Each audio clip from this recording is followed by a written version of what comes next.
What's up, everyone? John Rettinger from Techno Buffalo here, back with another 8-round tablet Smackdown. This time, we've got Apple's iPad 2 squaring up against RIM's newcomer, the Playbook.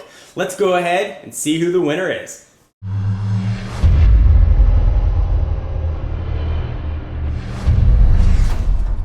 In the interest of not making this a 45-minute epic, unfortunately, categories had to be cut. I picked the 8 that I felt were most relevant to average tablet users. We're going to cover browser, screen, text input, apps, OS, design, camera, and potential.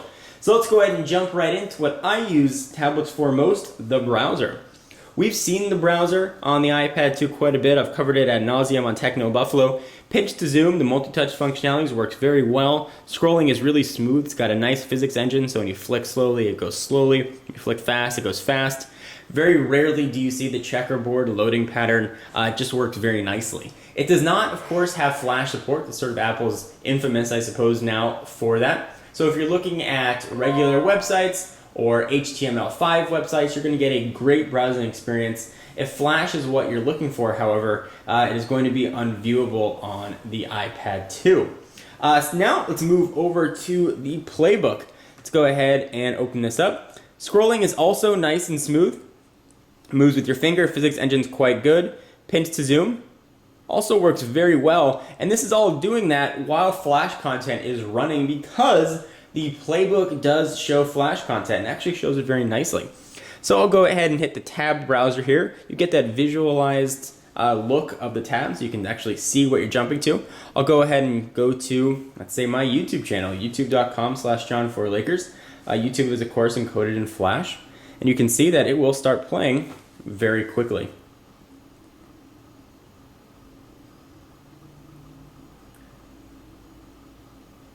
Ready to go, and now it's showing the advertisement. Works very nicely, actually. It's a pretty smooth implementation of Flash. It is a little bit choppy, but it's definitely watchable. If you go back again and sort of hit that tabbed icon, you can also access the downloads folder, which is quite nice. You can see what you've downloaded. You can get access to all those files directly. So because of a very smooth browsing experience, because of that visualized tabbed interface, which I personally like, and because of the ability to view your downloads, the browser round is going to go to RIM's Playbook. Alright, so next let's talk about what you're going to be looking at when you're doing anything on these devices, the screen. The screen on the iPad 2 is 9.7 inches, that's diagonal, with a resolution of 1024 by 768. It's got a very nice viewing angle. You can sort of view it from anywhere you are at due to that IPS technology. As you can see, there's a bit of reflection, so when you're looking at the screen in direct sunlight, you're going to have a bit of trouble trying to view it. However, when you're not in direct sunlight, colors are going to look bold, blacks are going to look very dark. Taking a look now at the RIM Playbook, it's got a 7-inch diagonal screen with a resolution of 1024 by 600. So again, a very high resolution screen. This also has a very nice viewing angle. You can view it really any direction. You're also going to get that same glare, unfortunately, you're going to get in direct sunlight. You're going to get vibrant colors, and you're also going to get very dark blacks. The difference between the 9.7 and the 7-inch is really going to be a matter of personal preference, so that's not going to factor in here whether you want a larger tablet or a bit of a smaller one. Both look very nice. Pictures look really very pretty on each. You can see an image I took with the rear-facing camera here. So this round is actually going to be a draw. So let's go ahead and now talk about text input. Neither of these have physical keyboards, so you're going to have to rely on your fingers and the screen for your text input. So we go ahead and jump into a notes application here on the iPad 2. We've seen this keyboard quite a bit. It's relatively nice and easy to use. Portrait or landscape, and this is one instance where the screen size really does come into play. When you're typing, you get a close to full-size keyboard here in landscape. Portrait, you can do the thumb typing. It's a little bit tough because the screen is wider, but it is definitely usable. When you push this over in landscape, however, the keyboard is a pleasure to use. All right, so next let's talk about the keyboard on the Playbook. I'm using one of the bundled Word applications, and we'll talk about that when we get to apps. Let's go ahead and bring that up. You can see it right here. Here is the, obviously, landscape keyboard orientation. go ahead and switch on over to portrait. It's more phone-esque when you're typing, so it's like a big phone, especially when it's in portrait. In landscape, it's just big enough that you can thumb type, but it's not big enough that you could type normally like you could with the iPad 2. The Playbook does have a very nice cut, copy, and paste implementation. I don't think it's as elegant as what Apple offers, but it definitely works pretty well. You can select text, and you can move back and forth. So this is one instance, I think, where the screen size and the screen real estate really does matter. So text input is going to go to the iPad 2. Right now, you can't really do much for customization of keyboards. That may come at a later time for the Playbook. Wouldn't hold your breath on being able to customize the keyboard outside of other languages with the iPad 2. All right, next, let's talk about apps.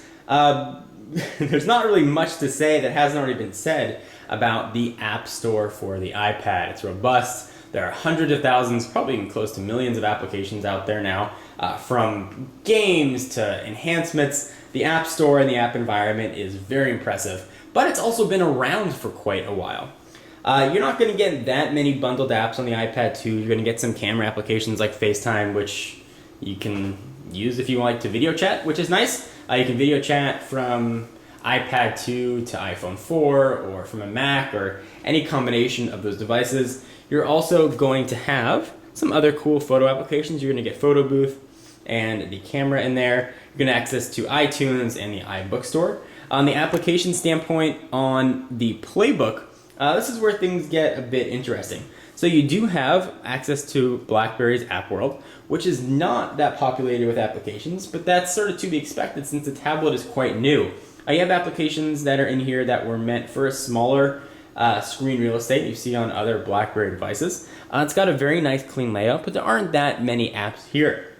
What will be coming is Android app support. They haven't announced when, sometime in the summer. That will certainly do quite a number for apps for the Playbook. We'll talk about that and the potential. That's going to be a really, really nice benefit to the Playbook, but right now it's not here. Also, one of the glaring omissions of the Playbook is a native mail and calendar application. Instead, what you have to use if you want to look at your mail is, go ahead and open it up right here, is just a shortcut to web-based email. So that's going to take you right to Yahoo's homepage, Hotmail's homepage, Gmail's homepage, or AOL's homepage, unfortunately. You're going to get some nice bundled apps, though. You're going to get Word to go, Sheet to go, and Slideshow to go. So you're going to get Mobile Office bundled in here. The Bridge app is a nice addition that lets you kind of tether a BlackBerry to the Playbook and use its data connection and use its native apps, but not here yet. The biggest omission, and I can certainly forgive a new platform for not having a robust app store. That's bound to happen as developers get access to the APIs a little bit more and get their hands on the devices. That will certainly grow. What's really unforgivable, though, is the omission of a mail and native calendar application. Now, RIM has said that's certainly coming and assume it's going to be coming very soon, but that doesn't help push aside rumors that the Playbook was maybe rushed to market. Releasing a device without the basic functionality is a huge omission. That means you can't really use the Playbook for any sort of business uses. I know I like to take my calendar with me anywhere I go, and being able to access that on my tablet is almost a necessity. Now, that might be just unique to me, but not having calendar and not having a mail application really is a big dent in the reason I would own a tablet. So if you couldn't guess, this round is definitely going to go to the iPad 2. All right, so next let's talk about the operating system. The iPad 2 is powered, of course, by iOS, and this is being powered, you may have seen me fiddle around at this during the demo, BlackBerry's new Tablet OS, which is powered by QNX. iOS, again, is something we've covered ad nauseum. You've seen it. It's an icon-based interface. There's not much customization you can do. You can make folders by dragging icons. Without jailbreaking, you're limited to Apple's sort of walled garden. But it does work well. It's very elegant and it's easy to use. Multitasking is accomplished by double tapping the home button. And essentially, it suspends applications and will resume them when you select it. And yes, that is a StarCraft 2 application. I do watch StarCraft 2 casts. I know, it's tremendous nerd alert. What's really interesting, what I'm starting to find myself really enjoying, is the BlackBerry Tablet OS. It has a similar look and feel to what we've seen on WebOS. You get all the open applications show right on the home screen when you want to close them. You can flick them off the screen. If you want to view your applications, you can go ahead and open it up. If you want to get back to the home screen, you can drag right up here. This bottom bezel is actually touch sensitive, which is kind of neat. If you want to get to the menus, you can pull down from the top and get access to all the menus right there. And this is definitely true multitasking. Things work very, very well. So I've got a video right here if I want to open it up. And let's say here's a Playbook high def demo. We'll go ahead and let that start playing. BlackBerry Playbook. There it goes. Now if I slide that up, you can see that that video is still playing there. It's kind of neat to see. As I go through and look at other applications, that's still there. If I want to close it, I can swipe it up, or there's that little X there, as I mentioned. Kind of neat. You get the controls to play and pause right there, show up on the top. I'm really excited when this finally does get native mail support. Notification system should be quite nice, similar to what we've seen on BlackBerry OS 6. You're going to get those right across the top. It really is a very elegant operating system. And I've been very impressed using it for the few days that I've had it. And I think it's got a lot of potential. This round is going to lie squarely in a personal preference and is going to be a draw. All right, so next let's talk about design. Both have slate form factors. The iPad 2 is pretty optimal to be used in landscape or portrait. There's nothing really remarkable about the design. It is very thin. Buttons are easily accessible, the volume up and down, your rotation or volume lock, depending what you want to set it as. You've got the power and lock button on the top, 3.5mm headset jack also on the top. The bottom is your connection port. Nothing overly exciting.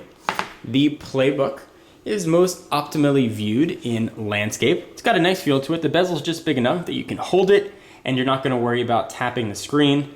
The cameras I like because they're very far from the middle, so your fingers aren't going to touch it. It's got a nice soft touch plastic feel to it. What really kills me, however, is the power and lock button is absolutely tiny. Not only is it tiny, it's kind of recessed. So whenever you want to use that and access it, you really got to make sure you hit it quite right. Almost an inexcusable thing that RIM did here. Go ahead and open it back up again. I really need to make sure that I am getting my nail in there sometimes to hit it. I've got relatively, I guess, decent sized hands. So if you've got giant paws, you're gonna have a hard time hitting that button. Something to keep in mind. Form factor is not really coming into effect in this decision here, but the button that I use all the time, the lock and power button, having that be a noticeable encumbrance definitely factors into this decision. So the design is going to go to the iPad 2. All right, next let's talk about cameras. Camera is one of those things that everybody was clamoring for the iPad 2. And now that we have it, I can say that I don't really use the camera very much on the iPad 2, but that might be because it's extremely crappy.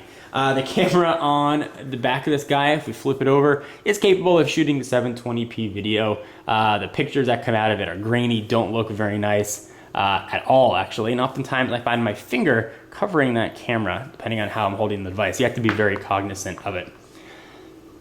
Just doesn't take the best pictures. They haven't really said what the megapixelage is on it. Presumably it's in the 3-ish range.